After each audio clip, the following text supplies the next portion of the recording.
Another day working on the van.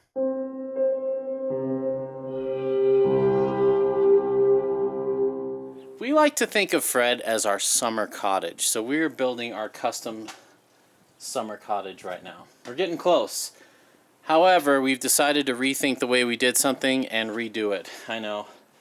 We're going to redo the floor. It's a 1/2 inch floating floor right now, which is probably fine, but I'm finding myself wanting to screw the bikes down into it, and 1/2 inch isn't quite enough for screws to go into. Plus, if we're going off-road, which we do a lot, this is going to be bouncing up and down if I don't secure this. So, we're going to pull this out, keep the vinyl, pull this out, keep the cool denim sound deadener, which is working awesome, and put 3/4 inch in there and bolt it down through a few of the seat bolt holes, and then put the floor back on, and then never touch the floor again, hopefully. Then we're going to put the bed in tonight, and then we'll see what time we have left. So a lot of redoing, but since I've decided to redo it, it drives me crazy to not do it right. So that would probably work fine if you had a regular bed holding everything down and your bed weren't suspended like ours, and if you didn't have stuff like bikes and drawers and stuff you're trying to screw down to the floor. And we didn't want to run a whole bunch of, like, a lot of people run sheet metal screws just from this straight into the sheet metal. We didn't want to do that. That leads to a lot of rust problems and other issues down the road, so we're going to use the existing bolt holes for that. Kind of sucks, especially because we don't have a whole lot of time and we just want to get this done. There's the bed frame painted up. Here's the wood we just bought. We're using pine this time. We found some nice clean pine for cheap. That's 30 bucks a sheet. This was 40 bucks a sheet. Bummer, but we're going to be able to reuse most of this wood in cabinet and other applications. And rather than doing the puzzle pieces, I'm going to try and line the seam up with one of the tall ribs and just run a sheet on that side and a sheet on that side. Having fun yet? Oh yeah. This Gorilla Tape sticks way better than we thought it would to bare wood. It actually did its job. I'll probably tape the next one too. Alright, we marked it right here. That's where the new one's going to be cut to fit on one of these big ribs going all the way down. In theory, this should be as simple as placing the old ones on it and tracing them. Let's see if it really works out that way.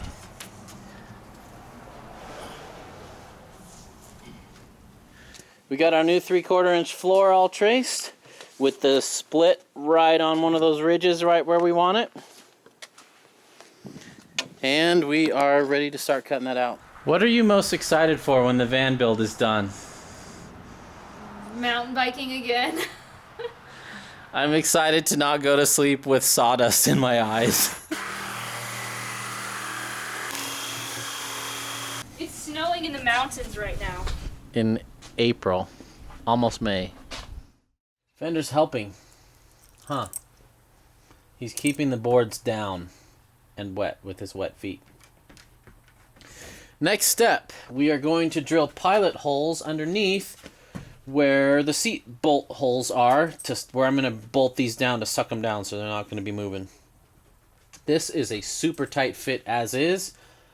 We don't need to bolt them down, but that's one of the reasons we did this thicker thing anyway. So we're going to bolt them down, get that so they're never moving, and then we can sink cabinets, bike mounts, fridges, all that sort of thing straight into the floor without having to go into the metal floor.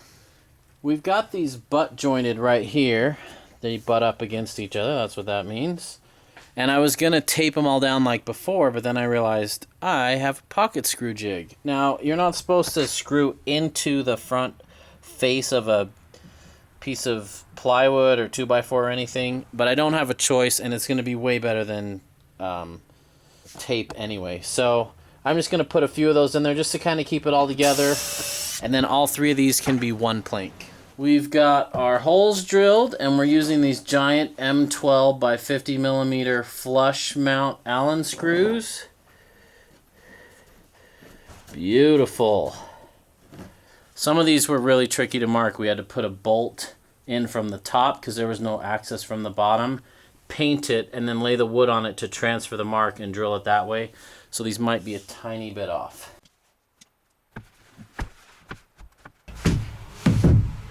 Oh, like a glove. This is going so well. We've got the two panels on, bolted in. We We got pocket screws here ready to go in. Oh, these are looking good. They're lining up. Okay, we got the panels bolted down. I've run the pocket screws on that. Now I'm going to pocket screw this piece to that and then suck this all down. And then we'll be back where we started today. Only with a super, super solid floor. This floor is way solid. I'm loving my pocket jig tool. Nothing moves. Can you feel the difference? Oh yeah.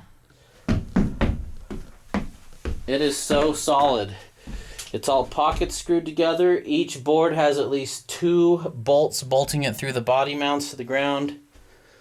So solid. Glad I took the time to redo that, even though we're a little bit farther behind. We got a little bit more to do tonight. My favorite show on YouTube is Roadkill, and they have the same problem I do. They think it'll take 2 days, and it takes 9. It's just the nature of projects when unknown things popped up, but nothing crazy popped up on this part.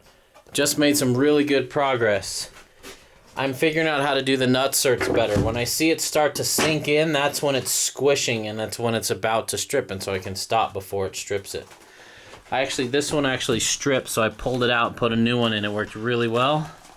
Got one here. Got one added here. And here. So now we have 1, 2, 3, 4, 5, 6, 7, 8, 9, 10 mounts to mount the bed into the structure of the roof there where the roof used to be. 10 divided by, we're 300 pounds together, that's 30 pounds a piece, no problem on that. We got some more of this Frost King stuff. We're just sticking it anywhere we can that's out of the way where it won't snag on things, but just do a little more sound deadening.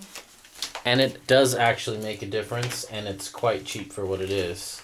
The sound deadening in this van is better than it ever was with the carpet and all the stock sound deadening. It sounds so much better now. So this is awesome. It's 11:30 at night and it's raining and our windows are leaking. I have no idea why. I'm gonna do some research on that. I wonder if I have to take it out, seal it, suck it back in. That's annoying. Super frustrating. We should have had the bed in by now. Man, that's leaking a lot. Now it's leaking over here. Bucket. Well, better I spot it now than later. Oh, we're leaking over here too. Awesome. Oh boy. Well, we're calling it a night. Mother Nature's winning with all this rain. It's still dripping. We're just going to leave it on towels.